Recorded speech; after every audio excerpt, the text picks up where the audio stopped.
शुक्ल प्रदोष व्रत की कथा के अनुसार प्राचीन काल में एक नगर में 3 मित्र रहते थे। एक राजकुमार था, दूसरा ब्राह्मण कुमार था, तो तीसरा धनिक पुत्र था।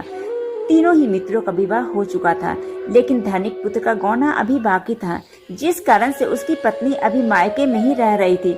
एक दिन तीनों दोस्त बैठकर स्त्री पे चर्चा कर रहे थे। ब्राह्मण कुमार ने स्त्रियों की तारीफ करते हुए कहा कि नारीहीन घर भूतों का डेरा होता है, जबकि धनिक पुत्र ने ये बात सुनी तो उसने निश्चय किया कि वह अपनी पत्नी को उसके मायके से तुरंत अपने घर ले आएगा। लड़के के माता पिता ने उसे समझाया कि अभी शुक्र डूबे हुए हैं, ऐसे में बहू बेटियों को विदा कराकर लाना अशुभ माना जाता है। लेकिन धनिक पुत्र ने अपने माँ बाप की एक न सुनी और वो अपनी पत्नी के घर पहुँच गया। लड़के के ससुराल वालों ने भी उसे बहुत समझाया कि अभी अपनी पत्नी को ना लेकर जाएं, लेकिन उसने अपने सास ससुर की भी ना सुनी और वो जबरदस्ती विदाई करा लाया। दोनों पति पत्नी बैलगाड़ी पे बैठकर निकल गए। रास्ते में उनकी बैलगाड़ी का पहिया निकल गया और एक बैल की टांग भी टूट गई, जिससे दोनों नीचे गिर गए और उन्हें बहुत चोट आई। कुछ दूरी पे उन्हें डाकुओं ने भी घेर लिया और उनका सारा धन छीन लिया। दोनों दुखी मन से घर पहुँचे। घर पहुँचते ही धनिक पुत्र को सांप ने काट लिया। वैद्य को बुलवाया गया तो उसने बताया कि अब इसके पास सिर्फ 3 दिन बचे हैं।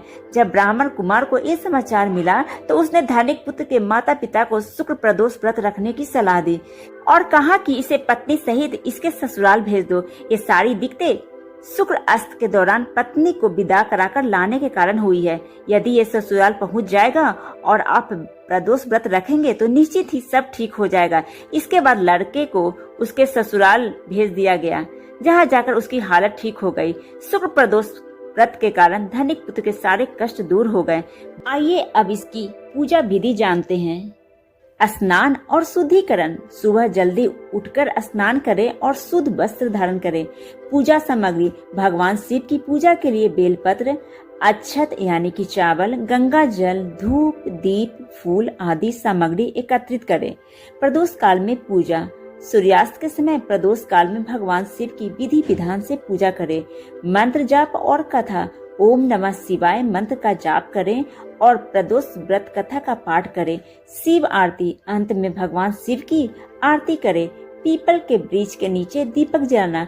पूजा के बाद पीपल के वृक्ष के नीचे सरसों के तेल का दीपक जलाना शुभ माना जाता है।